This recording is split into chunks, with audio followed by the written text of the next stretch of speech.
Welcome, brave souls, to the chilling depths of horror in detail. Today, we're going to share stalker horror stories. First story. Whatever's stalking my cabin is leaving me warnings. This Nathan Cole. Log number 1, I guess. January 9th. Time is 2,100 hours, give or take. Been here about a month now. Cabin's holding up better than I thought. Old as hell, but keeps the heat in. Got snow again last night. Forest is dead quiet. Kind of eerie, but better than the noise I left behind. No big thoughts tonight. Just trying to make this a habit. End log. Click. I didn't start recording because I thought anything strange would happen out here. The logs were supposed to be therapy, a way to organize my thoughts after everything. I didn't like journaling, hated staring at the mess in my handwriting, so I bought this ancient tape recorder at a secondhand shop on the way to the cabin. The guy at the counter had laughed, told me no one used tapes anymore, but I liked the tactile feel of it. Plus, the recorder didn't connect to the internet, didn't buzz or beep. Just worked. Out here, that was all I needed. Silence, simplicity, and time to pull my head together. But the first night it snowed, I started noticing things. At first, I thought I was imagining it, like my brain hadn't adjusted to the quiet yet. But it wasn't just my nerves. The tracks were the first thing I couldn't explain. Audio log 002. Tracks. Click. A faint wind howls in the distance. Nathan's voice is quieter, tense. This is Nathan Cole. Log number 2. January 10th. Time is 700 hours. Snow fell heavy overnight. Woke up early to shovel the path. And while there's something weird, tracks. Big ones. Too big to be human. I don't know what made them, but it walked upright. Bipedal. Definitely not a bear. Front paws don't land like this. I guess 7, 8 feet between strides. I followed them for a bit into the tree lane. They stop about 50 yards in. Just stop like whatever made them disappeared. Vanished. The snow is fresh. No signs of doubling back. No branches broken overhead. Nothing. Pause. Nathan exhales audibly. I'm not saying it's anything crazy. Could have been a bear rearing up, maybe, or a big-ass moose. I don't know. Anyway, in log. Click. The tracks circled the cabin first. That's what unnerved me. They didn't just pass by. They were deliberate, cutting a wide perimeter before heading off into the woods. I'd heard animals do that sometimes, especially predators, checking the area before moving on. But what animal walked like that? The claws left gouges in the snow, long and hooked, but the prints themselves were humanoid, 5 toes, a wide heel. I didn't want to be paranoid, so I chalked it up to inexperience. I wasn't a biologist or a hunter. I didn't know how snow distorted tracks, but that didn't explain why the trail just ended. No signs of digging, no holes in the snow. It was like something had plucked the creature out of thin air and carried it off. I spent the day inside after that, trying to shake the unease. Audio log 003. The smell. Click. Nathan clears his throat, his voice rougher than before. Log number 3. January 11th. Time is 2,300 hours. Something's wrong out here. It's the smell. I noticed it this morning, right after I stepped outside. Rot. Like a dead animal, but sharper, almost metallic. I checked around the property. Nothing. No carcasses, no trash I'd forgotten to burn. It's strongest near the tree line, though. I thought about following it, but I don't know. Feels wrong. Feels like something doesn't want me to. Anyway, the tracks were back tonight. Same as before, circling the cabin. I swear they're closer this time. About 30 feet from the door. I'm not imagining that. Pause. There's a faint clinking sound, like metal against glass. A long silence follows before Nathan speaks again. I board up the windows. Feels ridiculous, but I don't like the idea of something watching me. I'll check the woods tomorrow if the snow holds. In log. Click. That night, I didn't sleep. Every creak of the cabin, every gust of wind made me sit up and reach for the rifle I kept near the bed. I didn't see anything, but the smell was worse, leaking through the cracks in the walls. It wasn't just rot anymore. It was damp, earthy like soil that had been turned over in a grave. I waited until sunrise before stepping outside. The tracks were there, just like I thought, tighter around the cabin, more deliberate. I followed them to the edge of the woods, where they vanished again. But this time I found something else. A tuft of something snagged on a branch, a strip of flesh. It looked like skin, but pale and waxy, almost translucent. When I touched it, it crumbled between my fingers, brittle like dried leaves. I didn't follow the tracks any further. Something told me not to. Audio log 005, the artifact. Click. Nathan's voice is uneven, almost whispering. Log 5, January 13th. Time is, I don't know, middle of the night. I was going to skip recording tonight, but I need to get this down. Something's wrong. Really wrong. I found something by the door. It wasn't there an hour ago. A bone. Looks like a deer femur, but it's been carved. There's patterns all over it. Spirals, lines, shapes I don't recognize. It doesn't look old. Whatever left it wanted me to find it. There's a long pause, followed by the sound of Nathan exhaling shakily. The tracks are closer again. 20 feet, maybe less. They're not circling anymore. They're leading straight to my door. Second story. Midnight Stalker. So, this happened about 3 years ago, and want to point out I actually wasn't present for this story, as I was at a friend's house. So, my mom and sister were out late. Can't quite remember the reason. I think my sister had been out at our house to the late hours of the night. Anyways, my mom is driving her home. Keep in mind, my sister doesn't live in the best neighborhood, and the city we live in isn't the most safe either. As they're driving, they notice a car following them, making the same movements, making the same turns, and tailgating them. After making a few turns and hopping on the highway, they manage to lose him. Mom drops my sister off and begins on her way home. She makes it home with no worries and goes to sit on the couch. About 10 minutes later, there's a frantic pounding at the front door, not like someone trying to get a house owner's attention, more like someone trying to beat down the door. My mom freaks the hell out and runs to wake up my stepdad. He gets up, goes to get a shotgun, and goes and partially opens the front door. There was this guy standing outside. My stepdad opens the door just enough for the guy to see his gun. The guy asks my stepdad if he had any booster cables and tells him his car broke down a little ways down the road.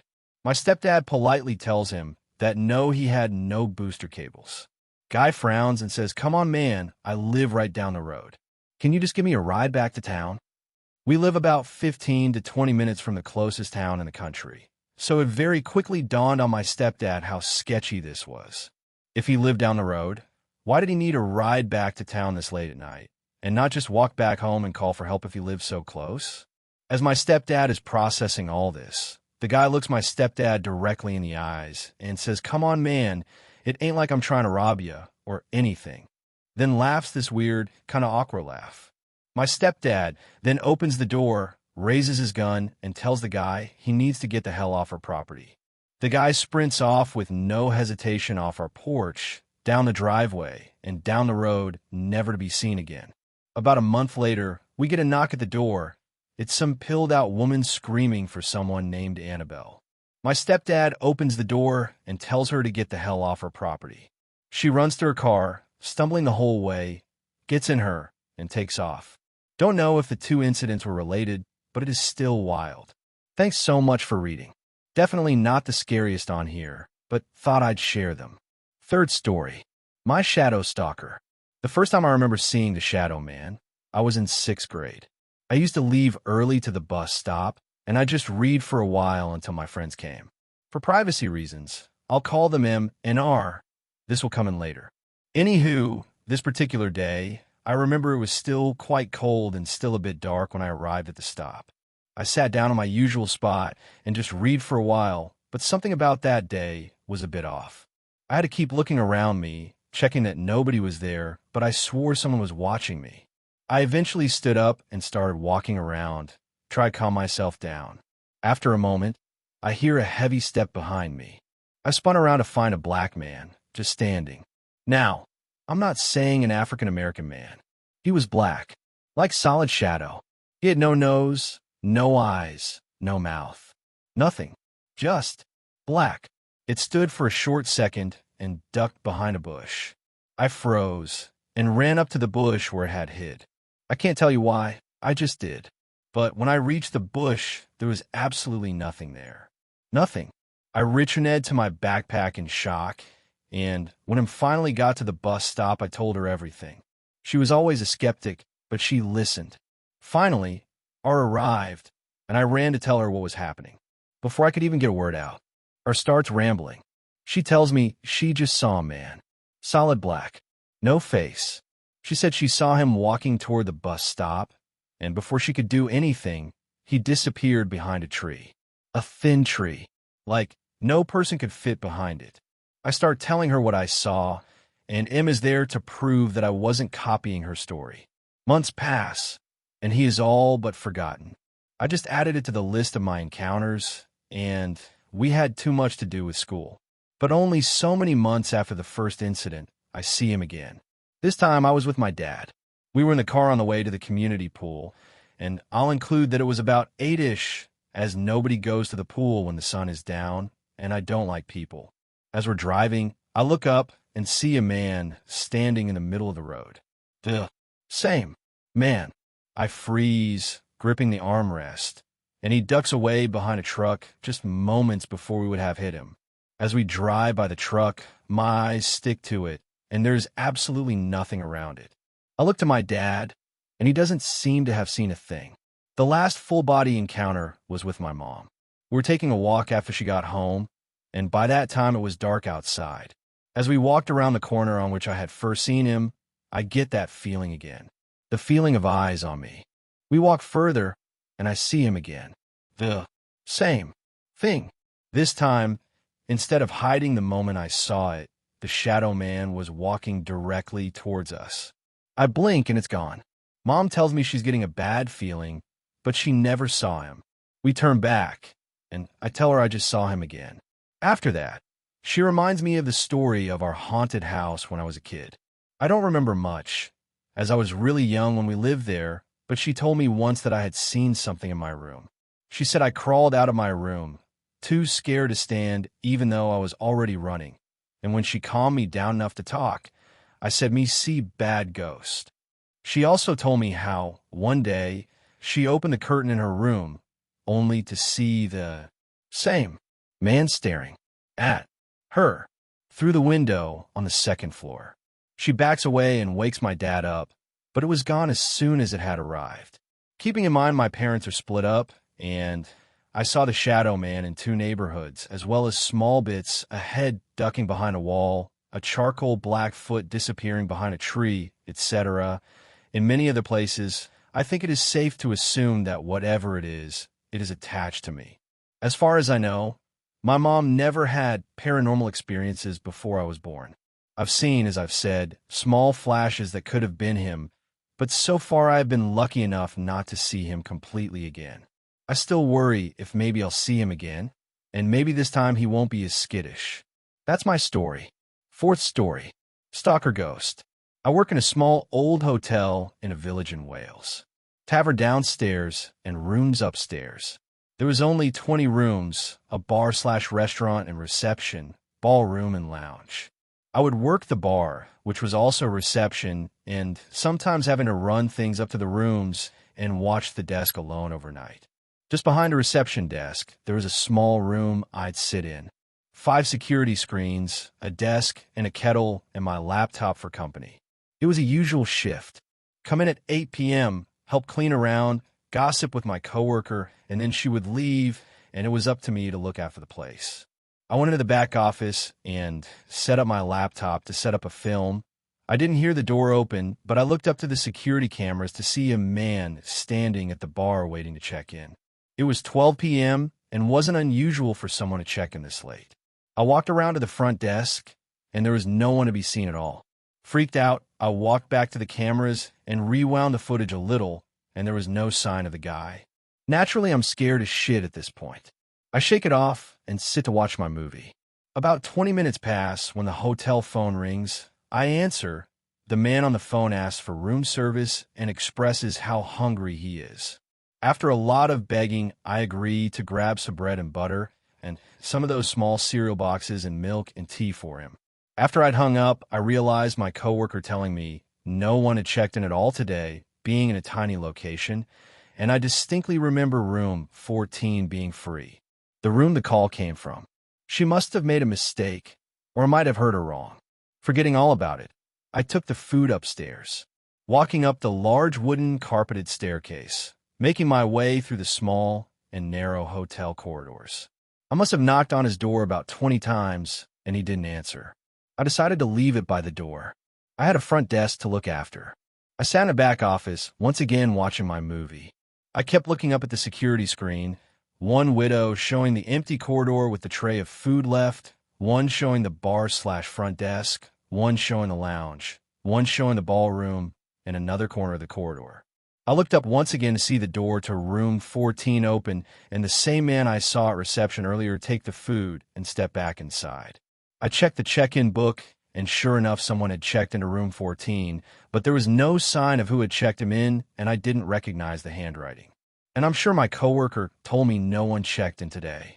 At this point, I didn't know what to think. Then the phone rings again about 10 minutes later, the same man thanking me for the food and asking for more towels. Again, I take them straight up, extremely more hesitant than the last time. I got to room 14, and the door was ajar. I assumed he'd left the door open to leave the towels on the bed, as I could hear the shower running. I did so. Walking back downstairs, I could hear the bell at the front desk ding. And ding, and ding, and ding repeatedly, getting more aggressive. I sped myself up to get to the desk quicker. No one was there. I made my way to the back room and sat down to gather my thoughts. At this point, it was 4 a.m. I didn't want to call anyone and ring them, but I was shit scared.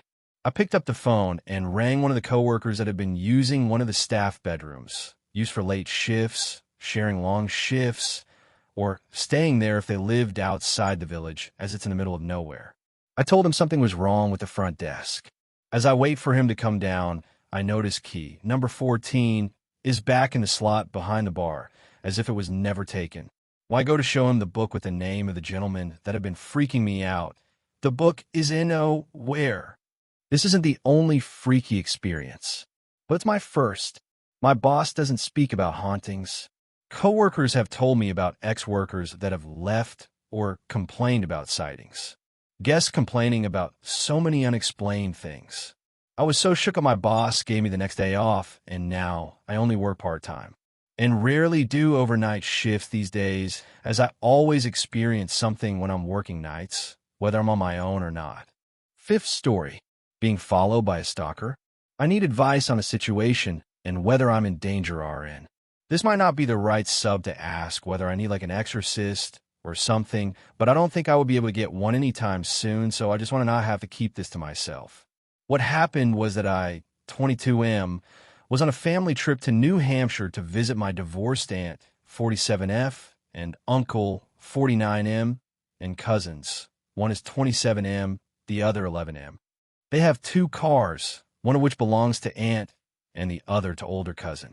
Aunt is a reasonably safety-minded person who has seatbelts in her car, whereas older cousin is a New Hampshire-style libertarian with a hiccup about seatbelts. Nice person otherwise, though. Not MAGA or anything. Basically, one person had to go pick up younger cousin and the other go get groceries. Aunt doesn't let the kid go in the car without a seatbelt. So the older cousin was going to take groceries, and she was going to pick up the kid. Problem was that 27M cousin was having a migraine and couldn't drive, so I offered to run groceries for him. I had to miss one of the things that uncle had planned because I got lost on the way there, and both me and aunt would have preferred if my mom, 56F, or dad, 51M, grabbed the groceries, but my parents always disappear on these trips. They've liked to dump me on my aunt since I was little, and we had no clue why. The one time I managed to track one of them down before we were leaving, Dad was despondent and I suspect a bit drunk. He's never like that back home, but it definitely means he couldn't do either car-related task safely. Aunt knew about this from me, and we both thought Mom might be getting tired and emotional too. So when I was driving the Freedom car, something went really wrong. I can't remember what it was, and I haven't been able to remember a lot of things that well recently, but I remember my heart going up, my head muscles tensing, and there being a white blur out the window. I think I went through it when I went out the window.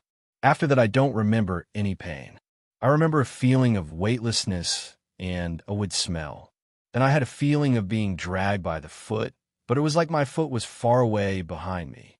The temperature went between being hot and cold a few times before I started to see again. I was in a bed in an ambulance. I didn't feel any soreness anywhere, and the EMTs weren't telling me not to, so I sat up. There was an old man in the car, or room. I don't know the proper term for the inside of an ambulance, who didn't look like he was one of them. Then I noticed that my proprioception wasn't lining up with my vision and realized that I was sitting on top of my own body. Though I felt like I had sat up and could move, I couldn't see anything where it felt like my hands were, and waving my invisible ghost hands at the EMTs didn't get their attention.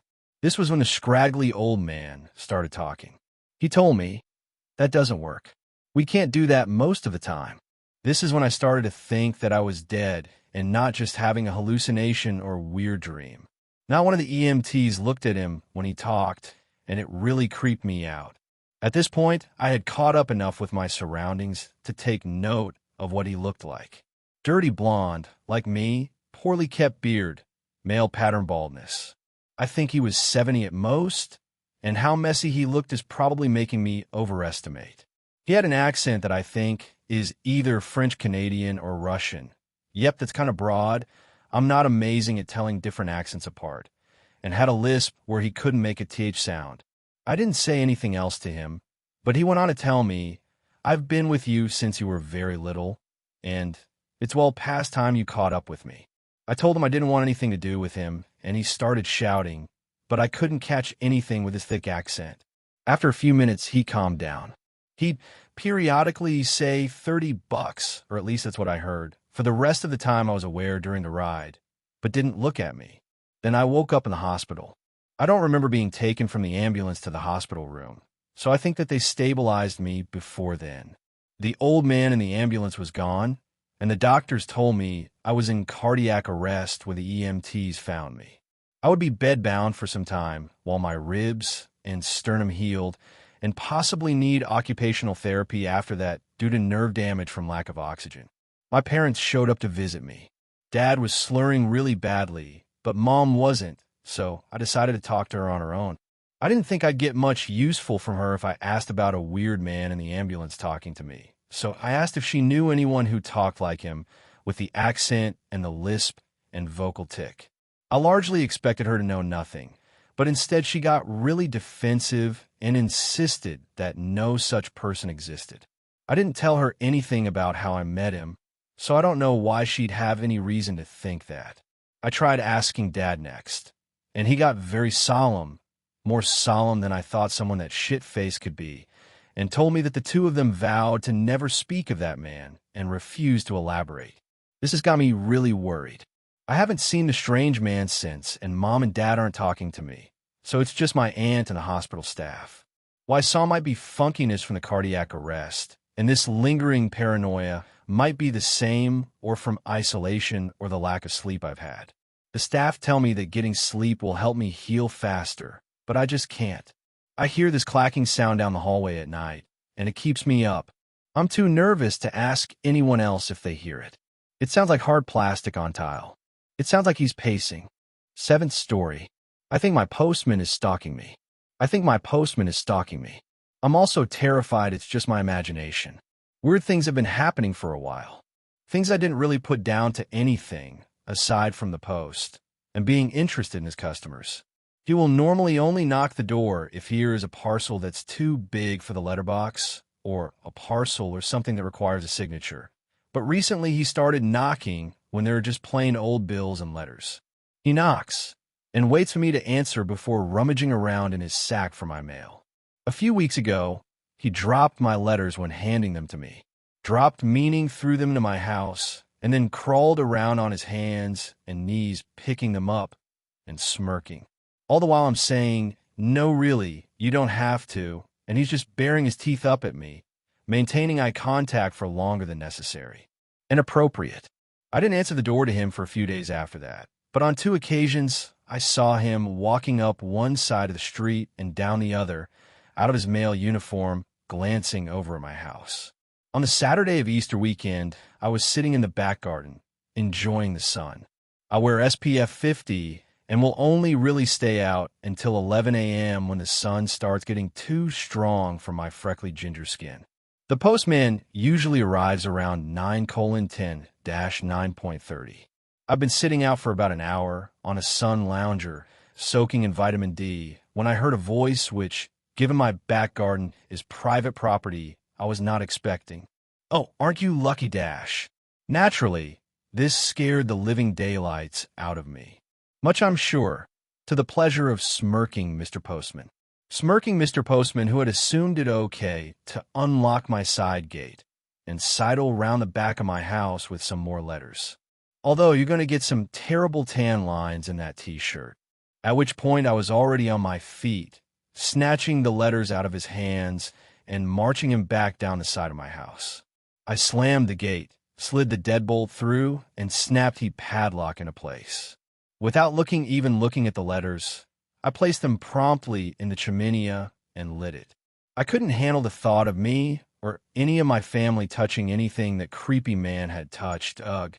Since then, he's been putting letters through the door and taking parcels back to the depot like he should be doing, like what was normal. I've emailed the depot to ask if they could just keep all of our mail there for us to collect it, but I haven't had a response yet. I'm terrified of being in my own home, and I don't know what to do. What do you guys think? Am I being too sensitive, or should I invest in some kind of protection for myself or my home? 8th story. I have a stalker, and it excites me. I've decided to write this out in the case that something bad happens to me. I've begun to play a dangerous game, and I can't guarantee that I will come out on top. It all started about a month ago. I work at a small grocery store stocking shelves. I work through the day and partly into the night, usually getting off work around 10 to 11 p.m. I live in a bigger city, so even though I do have a car, I walk to work. My workplace is only a little over a mile from my apartment, so it's probably quicker to walk anyway with the way traffic is, plus it gives me a little bit of exercise. For context, I'm a smaller guy. I stand about 5 feet 6 inches and weigh around 140 pounds. I wouldn't consider myself particularly attractive either, but I suppose that's not all that a stalker looks for when picking a victim. I first noticed him when I was about to finish up my work for the night. He was taller, at least 6 feet 2 inches. He wore baggy clothing, so I couldn't really put a good estimate on his weight, but he had to be at minimum 220 pounds. White, probably mid-40s, he also donned a baseball cap. He was a couple aisles over, so I couldn't really make out facial features. Of course, there was nothing to be alarmed of at this point, but I'm a very paranoid person, and for whatever reason this person set off alarm bells for me. I made a mental note to be more aware on my walk home that night. Once my shift ended, I left the store. I didn't spot the man on my way out. After I had traveled a couple blocks, I pulled out my phone and took a selfie. I didn't do this to post to social media or to send to a friend. No, I used the selfie as a way to get a view of what was behind me without looking suspicious. After looking around in the photo and zooming in, my heart began quicken. The man from the store was there. He was quite a distance behind me, but he was there. I couldn't be 100% certain it was him, because I had to zoom in so much that the photo became pixelated, but if I had to put money on it, I wouldn't think it could be anyone else. I began to pick up my pace. The roads were still busy, so I wasn't afraid I would be assaulted here in the streets, but if someone was following me, I didn't want to lead them back to where I lived. A few blocks from my apartment was a crosswalk, the only one I needed to cross to get home, so I knew if I could beat him across there, then I would easily be able to lose him. After I made it past the crosswalk, I pulled out my phone and took another selfie. In the background down the previous street, he was still there. Unless he risked getting run over, though, he wouldn't be able to catch me tonight. When I made it home, my heart was still beating out of my chest, even though I knew I was safe. I should have called the police right then, told them about what had happened.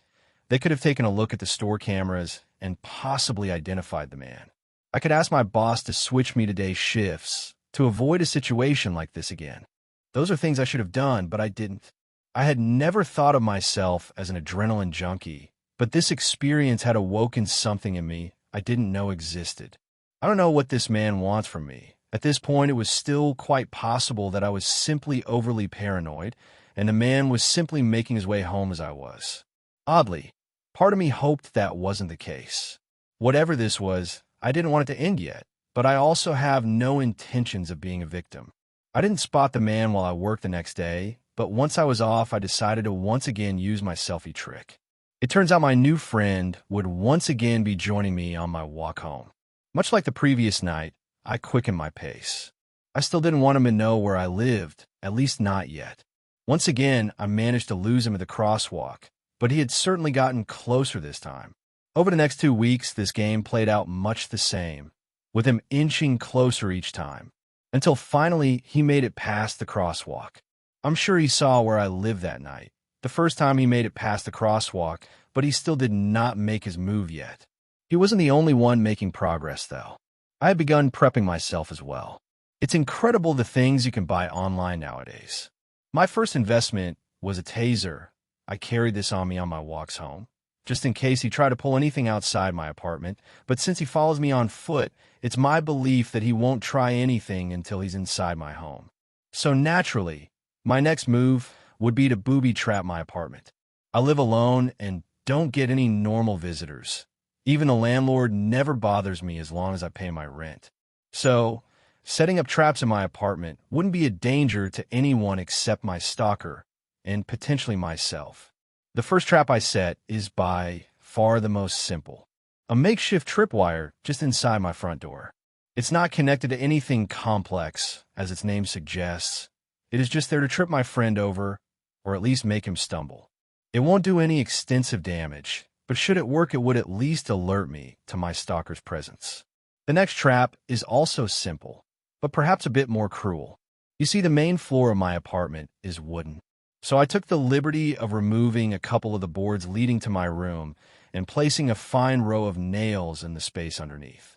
I then placed the boards back and made sure it was very loose, so if anyone were to step on those boards, they may have an unpleasant experience. My third trap is probably the trickiest. This relies on a string attached to my door. I set this trap each night before I go to bed and disarm it each morning I wake up. The string is connected to a hammer set at the top of my door. Once the door is more than halfway open, the hammer should be triggered to swing downwards.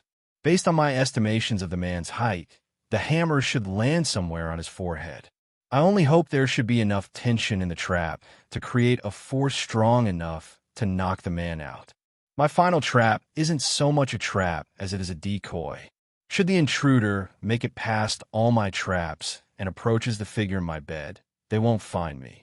Instead, when they remove the covers, they will find a mannequin. I haven't slept in my bed since the first time I saw the stalker. Instead, I sleep under it. There I will be waiting, with my trusty taser in hand, of course. I didn't bother trapping any of the windows because they're all far too small for this man to fit through. If he wants in, it will have to be through the front door. I'm still not entirely sure what I will do with the man should I succeed. I have rope on hand to tie the man up. Shout out to YouTube for teaching me how to properly tie knots, and duct tape, of course, to cover the man's mouth. Whatever I do, I don't think I can tell the police about this. It's too late for that.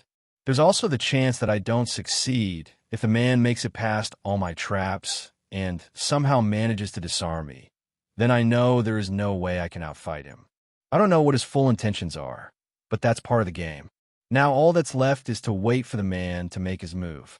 I'm writing this after I got off work tonight, and he's gotten closer than he ever has before.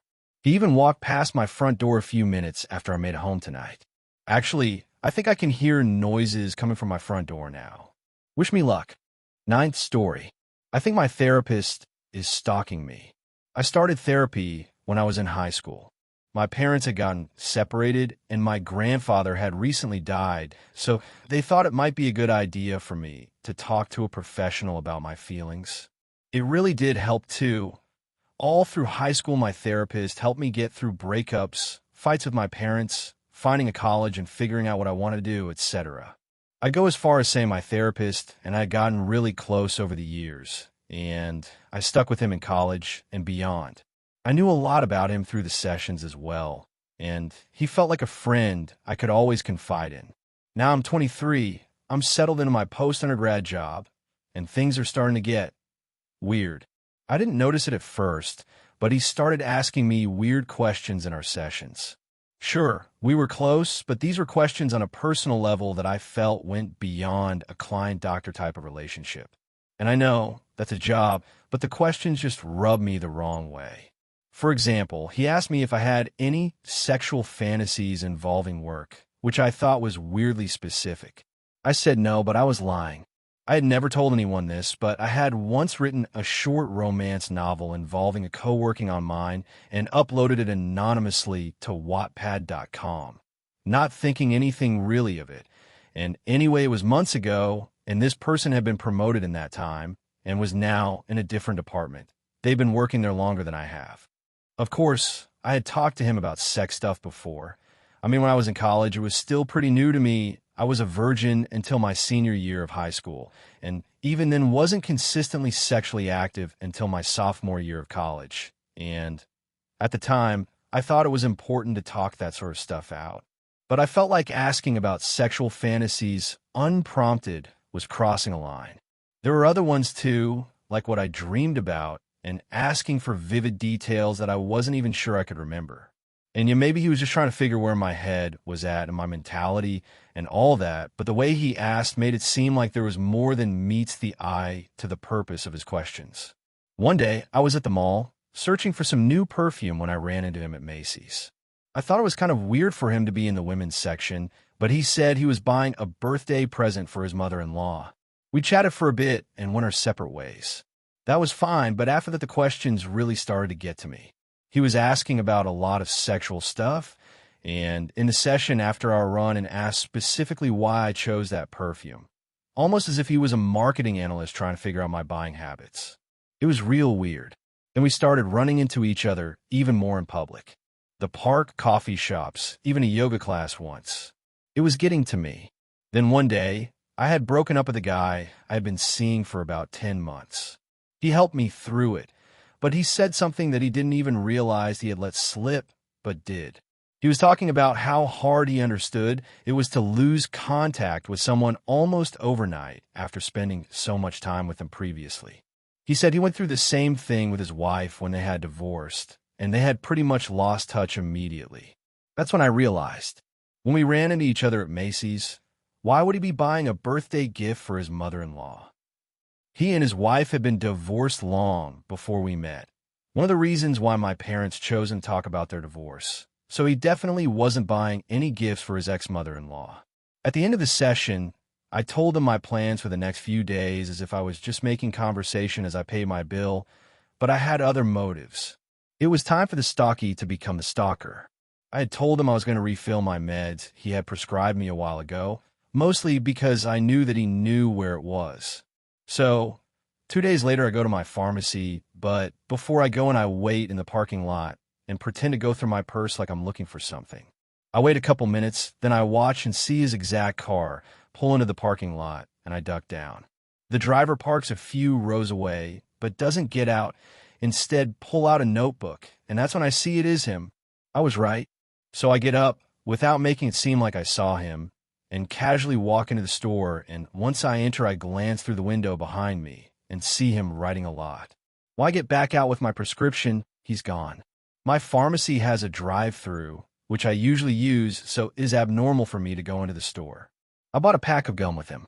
I had told my therapist in my last session I was going to my recent exes in the next coming days just to try to smooth things over, and he said it was a good idea. Now, I didn't really want to do this. I had no intentions of ever talking to this guy again, but I needed to give my therapist a reason to follow me. So a few days later, I head over to his house, and once inside, I tell him to close the curtains downstairs. He finds it weird, but I tell him I'll explain later. We talk for a bit, and I pretend to smooth things over. Then, I tell him we should go upstairs. He jokes about what we used to do upstairs, and I weakly laugh, but I know what I'm here to do.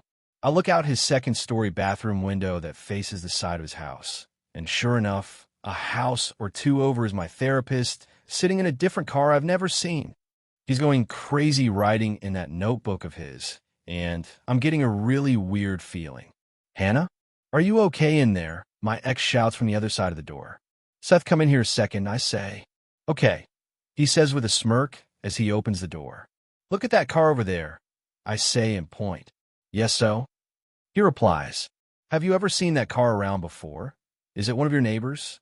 Nah, I don't think so. Besides, it's parked in front of my high school buddy's Eric's place. He nor his parents drive a Ford. Why? I'm pretty sure my therapist is sitting there in that car, taking notes on me or something. No way. Yes, seriously, he's been like following me places recently. I keep running into him, and he always has these lame excuses for it. But I think I might be tracked. Okay, let me just call Eric quick and see if he can talk to the guy and see what he's up to. He pulls out his cell and calls. Hey, Eric, yeah, it's me, man. No, I can't hop on live right now because I got shit to do. Anyway, can you just go out and see what that guy parked in front of your house is up to?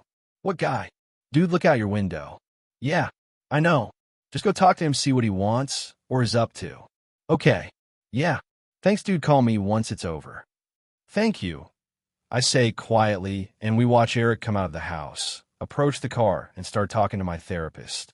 At first, it seems pleasant, but then it seems like Eric is shouting at the guy and gesturing, and my therapist is arguing back. Then, weirdly, they start talking calmly again for what seems like at least 5 minutes or more, almost to the point where Seth wants to go down and see what's going on, but I tell him to stay, and a minute later, my therapist drives off really quickly. Eric walks back inside and calls Seth back, and he puts it on speakerphone this time. Yeah. Dude, he was some kind of scientist guy checking the air pollution in our neighborhood. Well, did he have any equipment to back up his story? I say, yo, who's that? Oh, just my cousin Jess. Seth replies, I mouth a thank you for protecting my identity. Oh, okay, well, no, he didn't, Jess, and I didn't ask.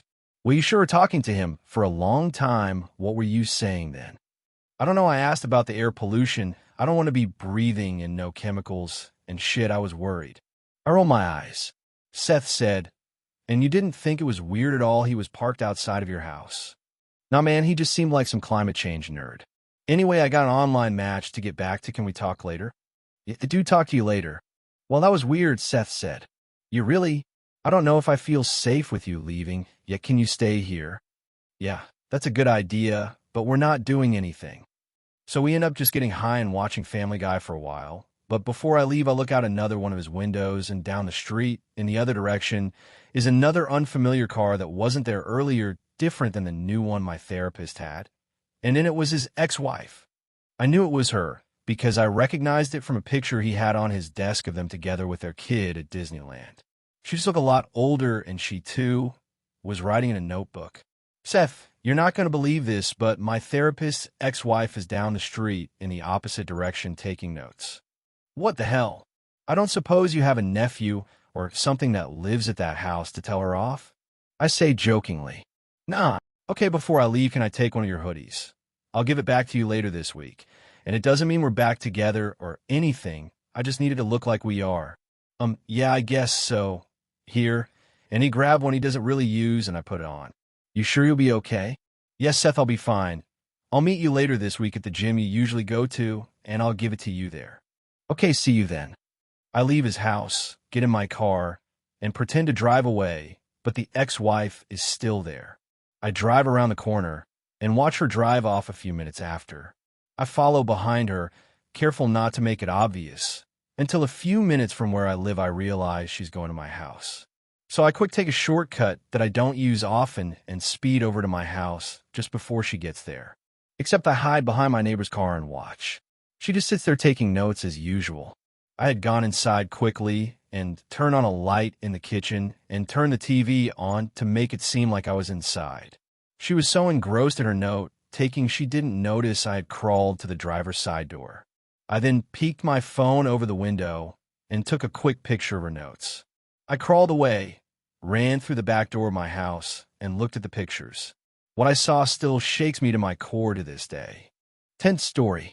This is my stalker story, and I lived. So far, my freshman year of college was one of the funnest years of my life, and some of my fondest memories are from that year. But it was also the scariest and strangest year to date. I'm 31 now. This is thanks to one story in particular There are actually a couple more that I might post some other time. That takes place over the entire school year. I still sometimes wonder how this really happened, and I didn't end up a shut-in nut job, and it still freaks me out to this day. I've only talked about it once or twice since it happened 13 years ago. I'm changing names of people and places because, yeah, August 2001, like most freshmen, I live in the dorms at a state party school. I opted out of the good school I got into. I guess I had a little steam to blow off after graduating from a military/college prep boarding school. Plus, after a sports injury, I didn't exactly have any specific plan for life that went past Saturday night, if you know what I mean. A good buddy from military school, we'll call him Bill, went to same college and lived a few floors below in the same dorm as me. So, of course, we were getting the party started before my parents' exhaust fumes had even evaporated from the parking lot. For the most part, the first month or so of college was pretty much like that, normal. I went to most of my classes, partied just about every night, chased girls around, and that was enough for the moment. But things began to change one night, sometime in mid-September, and college for me would never be normal again. My dorm phone landline, only Zach Morris carried a cell phone in 2001, get over it. Rings in the middle of the night. Hello? On the other end, I can only really describe the voice as the kind you picture when you think about a computer talking. Kind of like the early model car GPSs. Hi Dash, will call me Gary. How are you today? And not fully awake. I'm just confused at this point. Who is this? He repeats, Hi Gary, how are you today? It becomes clear I'm being FD with, so I hang up and chuckle. FNG Bill, nice one. I pass back out. I end up forgetting about the call for a few days and never mention to Bill or anyone else. About a week later, I get another call around the same time of night. Hi Gary, I'm watching you. Nice, very cliche. Seriously, Bill, how are you not knee deep in Everclear or Tri-Delt at this hour? Enough already, Cade, roommate, is going to start getting pissed. I hang up. I casually confront my oh-so-clever amigo at breakfast the next morning, purposely not trying to bite too hard to give him a payoff that might incentivize continued calls. I also wasn't 100%. It was actually him and not another one of my douchebag friends. He gives a genuinely confused response. Whatever. So a couple days after second call, I come home and see I had multiple messages on my answering machine. WTF, I barely knew that thing even worked. It's computer voice guy, CVG. Message 1. My machine cuts off first 1 to 2 seconds of message, which tells me it's a bot set to play message upon answer. Hi Gary, I'm watching you. Message 2. I thought asked you to answer my calls, Gary. Message 3. Where might Gary on a Tuesday night? Okay, so one of my friends is clearly at shoal or bored enough to really push for a reaction here. The next day, I play the messages for Cade, who was around during the calls, which were apparently earlier in the night when he was still awake. He'd been a close buddy since we were in junior high, but we'd sort of taken separate paths after high school. So anyway, he's aware I'm a wild child and thinks nothing of the first couple messages. By third, he's a little spooked. I then walk down to a couple other buddies' rooms and casually, but immediately bring up the subject. Nada. Over the next couple of days, I press all close and semi-close friends, but get 0 answers and 0 suspects. The calls start coming more frequently over the next couple months, starting at once a week, then to once every 2 to 3 days, up to every day by Christmas break. I don't say anything to my family at that point, although I really should have. What started out as a decent beginning of college turned into not showing up for any classes, tests, nothing. Grades reflect, and I am too busy answering for a 0.67 GPA to talk about some dumb prank that would likely be dismissed as a pathetic attempt at grades explanation. So it goes. Uneventful break, and back to school determined to become a new man. I gotta get my shit together with these grades, so I tell Bill I'm gonna have to chill out and focus on school. First night back, I get my first spring semester call from CVG. How is your family in Cyprus, hometown suburb? Okay, now this is bullshit, man. What kind of douche-lords am I hanging out with that even have the discipline to drag out a prank this long? I get the answer to that question a few days later, And the answer is none of them. Calls become threatening and downright dark. I'm very interested, Guri, in being close to you. Yeah, with kind of the weird sentence structure like that. I have tools that can bring. It isn't all be over soon. One day, I bring Bill and all my other buddies up to hear the messages. Never deleted a single one for some reason. I guess when things happen over longer periods of time, you don't really feel the cumulative impact until laying out the complete package of evidence. The guys are in shock. I guess I should mention that some of these calls got really specific in making sure to note specific details about my parents' address, as well as the violence they are planning on doing to me. Cut open your esophagus, Guri, with the butter knife, and all sorts of other crap that is sort of blurred together through the hundreds upon hundreds of calls I got over the school year. A chick friend of mine that I'd really liked in high school goes to a different school hundreds of miles away. We've reconnected thanks to good old AIM and talk from time to time on the phone. CVG had mentioned a couple of times your friend and made threats about this unspecified person from time to time, but your friend turned into, we'll call her Layla, your friend Layla. Layla and I are the only two people ever named in these calls, but it did get me wondering if this was a new lead to the source. Layla is clueless when I call her about it. Awesome. I know that background was long to read, but you'll understand why I had to explain the situation when I tell you about what happens next. One night, we're all partying and drinking at some hotel. Forgot to mention all that straight crap went out the window as these events progressed. A different buddy, Carl, has a nice big truck we'd all go everywhere in, but he'd passed out drunk at the hotel after pounding an entire bottle of whatever thefts. I'm not really drinking tonight and want to get back to my own bed. I snatch Carl's keys to drive back to campus, thinking I'll drive back in the morning to get everyone. This was one of the few times I'd even driven that year, so I wasn't tip-top on my directions. I make an early turn and am somehow down a road I've never seen. I realize this pretty quick, but I figure I've got the general direction of campus pegged, so I can just continue the wrong road until hitting the familiar highway that I knew I'd eventually have to hit that is close to campus. I'm finding myself in open fields, paved road, and everything, but aside from the road, there was absolutely nothing, and it was completely black. Around 3 a.m., there's this really strange four-way stop I come upon. Strange because I'm probably the fourth person in a year to drive on that road. Unnecessary? Anyway, I trudge along, eventually get to the familiar highway, and home free. A few days later, CVG interrupts his usual depraved, threatening to mention that specific four-way day and time that I was on it, which, like I said, was around 3 a.m., and there wasn't a soul in sight. So yeah, I now realize CVG is obviously tracking my movements somehow.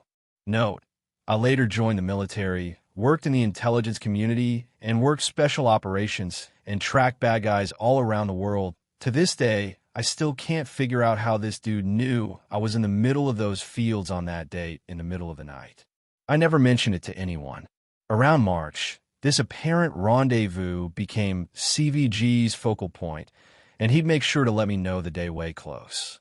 The calls were coming in no fewer than 10 or 15 every single day. Seriously, the ringer was now off out of courtesy decayed, and I turned down the volume of answering machine as his phone calls recorded. But I finally get the message I've been waiting for.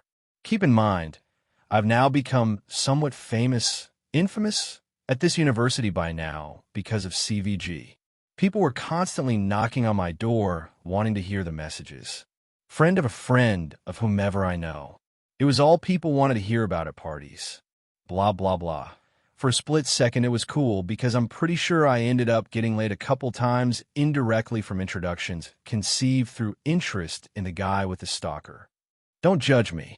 Moving right along, the day, time, location are set. We will meet in front of Coleman Hall at midnight, Wednesday, 27 April, and we will take our friendship to the next level. I know what you were thinking, and yeah, throughout the year, I had considered the possibility that I was dealing with a female. Hell hath no fury like a woman scorned, and I was definitely that kind of dude when I was 18 to 19 years old, the kind that could attract clinginess and anger. But I started to rule out female for various reasons that only a fellow ENFJ would understand. Look it up if you're not tracking. I can build profiles with a very high ratio of accuracy to available information. This creep just didn't feel like a female to me. It didn't even feel like a peer. I was convinced I was dealing with mid-30s white male computer nerd that I'd come into contact with at some point in my life. Doesn't really matter, because what I ended up finding out on Wednesday, April 27th, which, by the way, was Layla's birthday, interesting, I was wrong. Of course, everyone wants to be part of this juicy story, and there's a pretty ridiculous amount of testosterone floating around the dorm on game day. This was a real-life creepster and a legit horror story unfolding before their very eyes, and groupthink will subvert caution if property motivated. These guys are ready to defend me with their lives. Just ask them. So while these monkeys are getting all hopped up on Mountain Dew, I stay home that afternoon wondering what the FXXX I was going to do at midnight. Of course I was going to go, but dude. Yeah, I've always been an athlete in good shape, wrestling/football/baseball teams, yada yada. But I'm still a 19 years old white male, good parents, grew up middle upper class white suburbia, had a good life. In other words, I can definitely hold my own in a street fight, but this, whatever this is, doesn't feel anything like a street fight or any other kind of fight I'd been in. This is a disturbed, violent, angry, possibly grown-ass psychopath that has decided to dedicate almost a full year now of his life to targeting and terrorizing me. So I'm a little friggin' nervous. My home team crowds steadily build up throughout the afternoon and evening, with probably close to 70 or 80 guys grouped up at our dorm's common area. We were connected to the female dorm at the first floor, smoking cigarettes and talking about beating the SXXX out of people and getting fexed up and all the other generic cliché SXXX you can imagine. Once the party hour approaches, though, over half of the guys splinter off into other various propositions that probably included more traditional fun like beer bongs and sorority girls. I'm left with about a 15 to 20 member platoon. I had decided earlier that I was not going to allow all these knuckleheads to shadow me, but I could definitely use them in case of emergency. I didn't want to risk him spooking out of the meat. So I let them know they will need to stay inside the doors of the common area while I walk out to the meeting spot. Coleman Hall was adjacent to our connected girls' dorm and about 300 paces outside door to get to Coleman.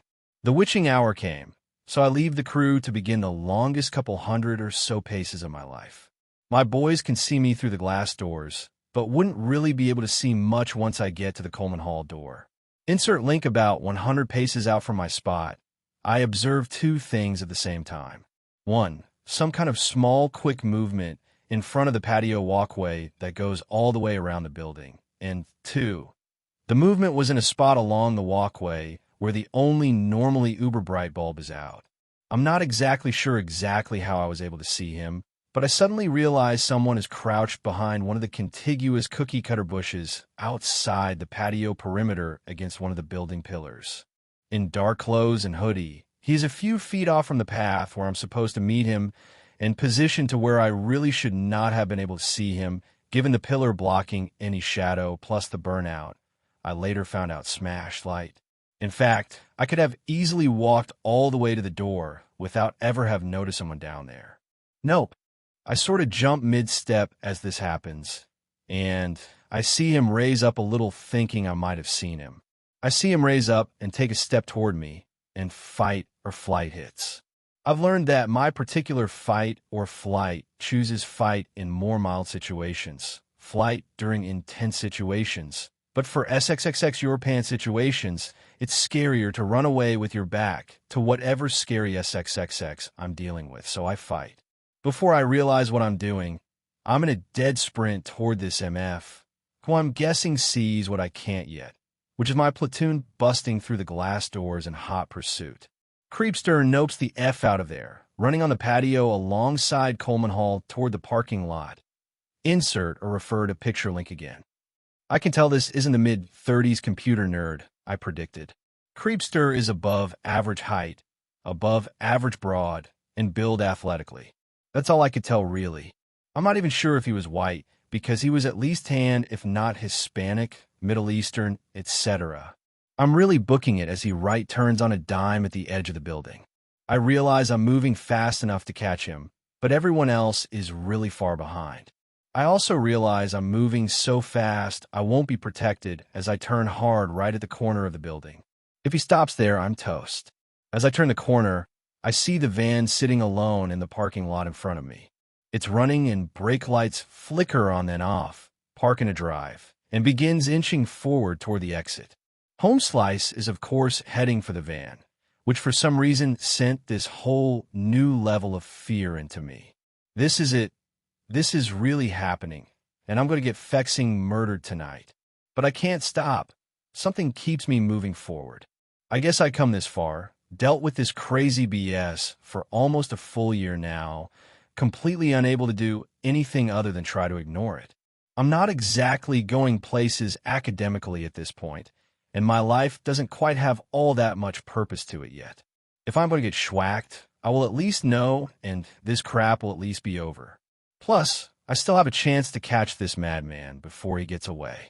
If I could get close enough to dive tackle, I would still be on my own to deal with the creepster, his driver, and now I realize there's a third one that was manning the sliding side door. Awesome. I don't care how badass you think you are when you're a 19-year-old jock. Your chances of taking down 3 grown men that are already violent criminals and prepared to victimize are about 1 in not gonna fexin' happen, buddy. My turn is wide and slow due to being full-on sprint, and I lose ground. I'm probably 20 yards from the lot when he does a flying leap into the side of the van. There couldn't have been any rows of seats for a leap like that.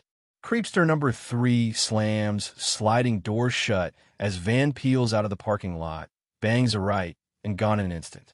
The relief of not being kidnapped bound and gagged in that van with 3 psychos who most likely had some pretty horrific plans for me is now just as strong as the dread of the fact that this is still not over with.